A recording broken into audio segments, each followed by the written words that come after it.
Good evening, everyone, and welcome to day number 199. We're one day from 200.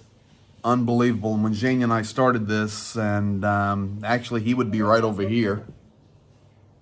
When we started this on day one, we happened to be online when the first missiles were firing, and we've been going ever since. Over my left shoulder there, security. He's running it tight for me. And, of course, we put him by the door.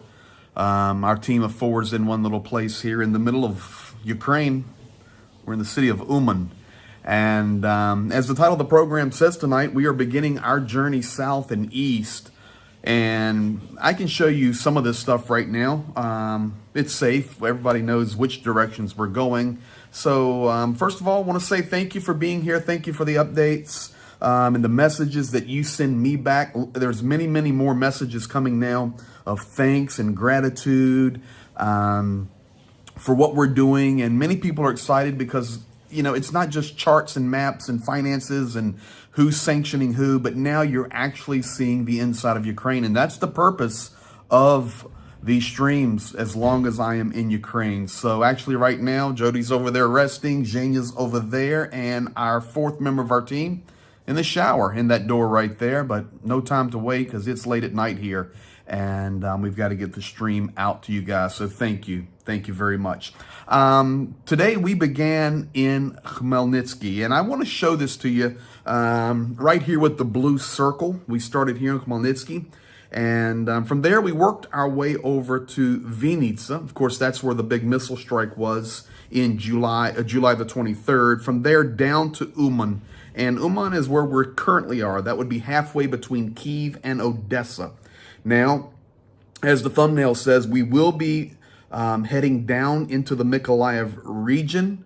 Can't give specifics on where we're going, but we will be working with humanitarian aid and military there. Then we'll wrap around up north of Nikopol and Energodar, over to Dnepropetrovsk, Dnipro, and then up into Donetsk region, where we'll be doing the same, helping civilians and military, and then back to Khmelnytsky, reset for our next run after that one.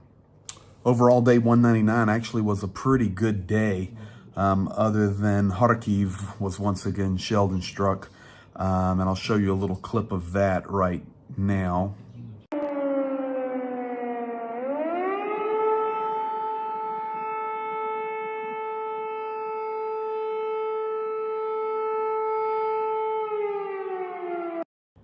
In addition to that, Dnipro's being shot at with cruise missiles right now, but air defense is taking care of them so far.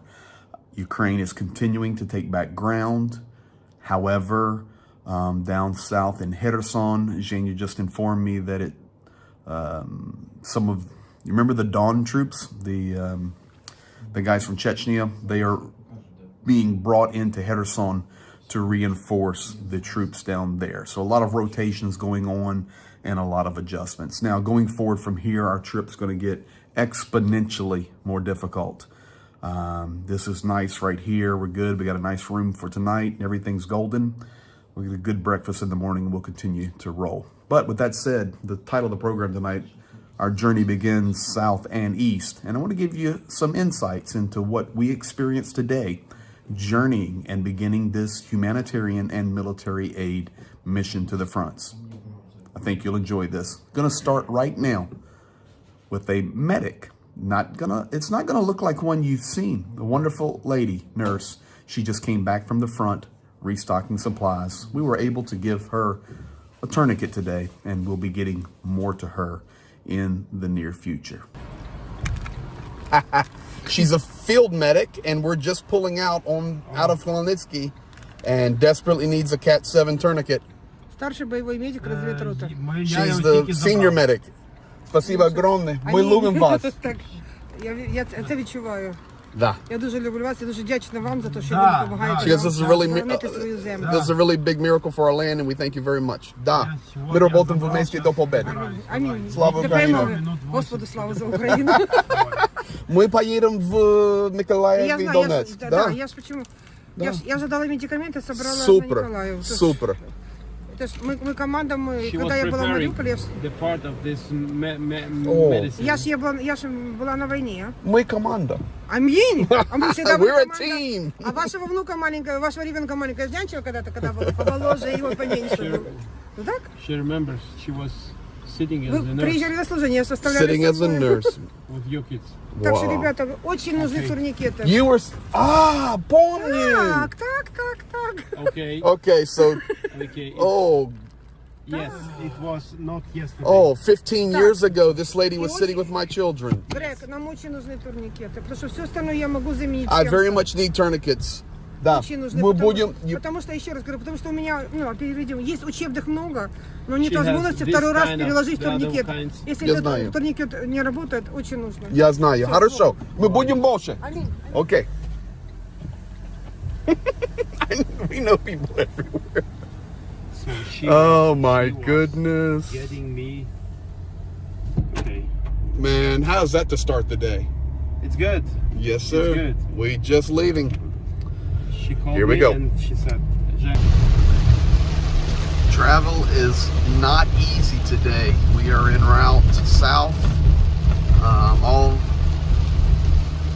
All the stuff that's necessary to do for the last 4 days is done. We're loaded to the gills, and all the finances are arranged and organized. Fuel expenses, food expenses, everything is ready to go. And we take off in a downpour. I told you guys that we were having the weather change, and of course that will affect the war significantly. But in regard to that, we had some requests from the military for ponchos and blankets and mats, mats, sleeping bags, the And- candles, which burns for 3.5 days 3.5 days. non-stop, So we are loaded. and a lot of other stuff. Yes. But Protein bars. protein bars, yes. But we also have special food sets that are just for military. Yeah, a lot. A lot. And we'll be getting them to them over the next 4, 5, 6 days. But this is going to be slow going. It's pouring, and told you guys the weather was changing. And when it changes here in Ukraine, it changes basically overnight. Well, we're there, and for sure, summer's gone. It's very cool and very wet. Be back at you. So the roads are difficult here. In fact, we're stopping at that would be gas station BRSM, believe it or not. That is a Belarusian gas station. So BRSM Nafta. And we're having to reallocate some of our load here, guys. So here you can see our convoy. White van, black van. Both vans are fully loaded. Small trailer behind the white van, big trailer behind the red van. Everything's full. But the cool thing that just happened, what'd you just witness?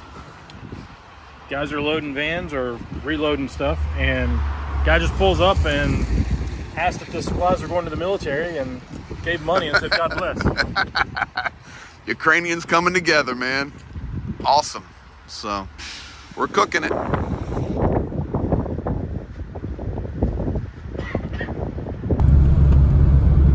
Continuing to work our way south tonight. Getting dark and getting later. Weather's still coming and going. Actually just went through a very heavy rain. Now it's a little bit less. Extremely windy. We've had to stop and make adjustments, as you saw in the trailers. But all is well. Virginia and I were just having a conversation, and I want to give you maybe give you a peek in the window tonight to listen to what we were talking about. I'll try to wrap this camera around. Yeah, I can get both of us here. So let's replay our last 2-minute conversation and pretend that we haven't had it yet. So you asked me a question a couple of minutes ago. Yeah. Talk loud. What is your thoughts about nuclear threat from Russian side?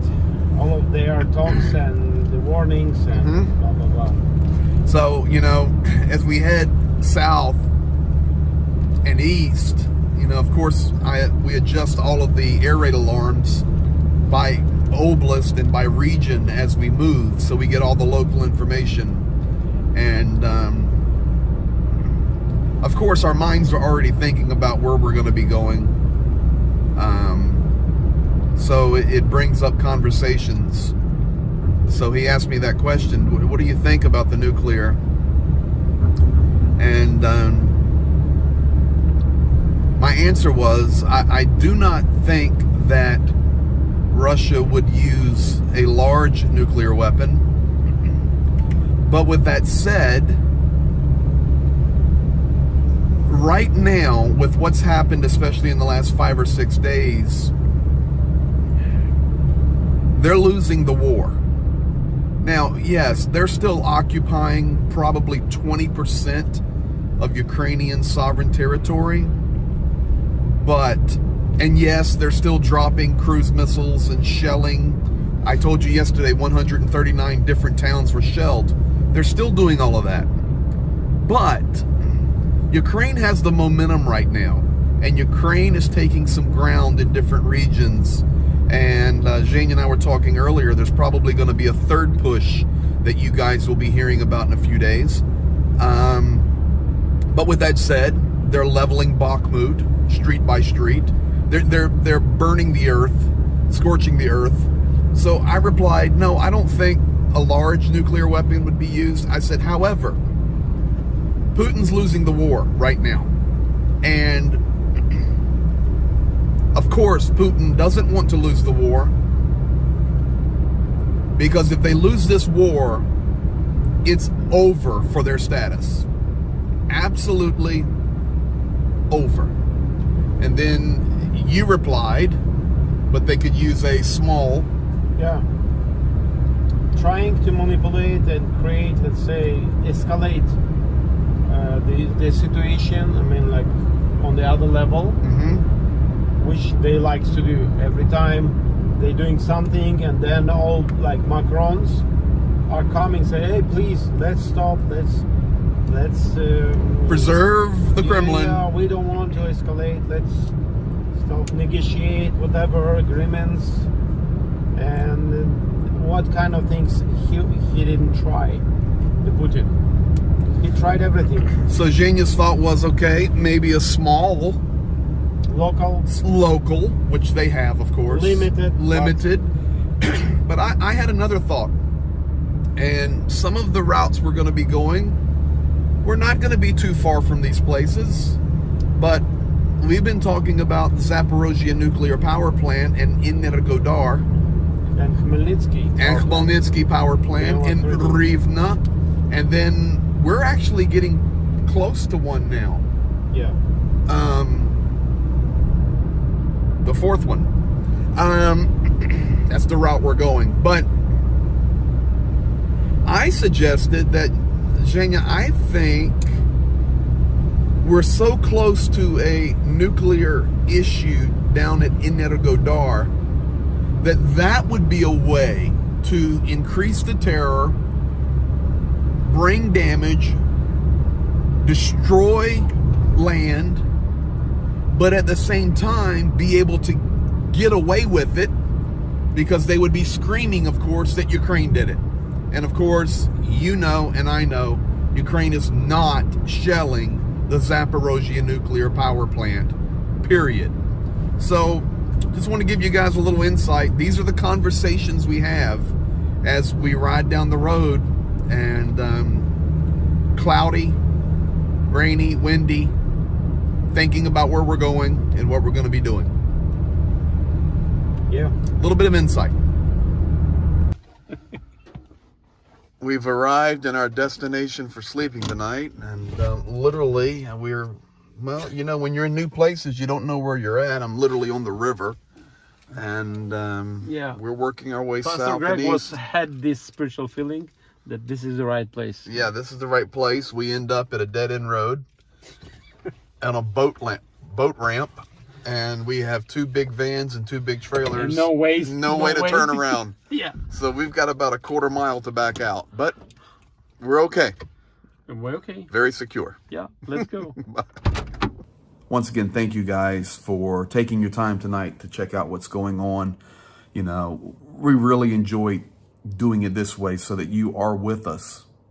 We're here, we're your eyes and we're your hands, but as a group, we're here supporting Ukraine, and you're getting the inside look every day. So what we will be experiencing, you will be experiencing. Thank you for being here. Tomorrow, rocking and rolling. Of course, we will not be able to be as detailed with locations beginning tomorrow, but you will be experiencing, and we'll get everything to you we can when it's safe to do so. May God bless you. Peace to you tonight, and peace to Ukraine.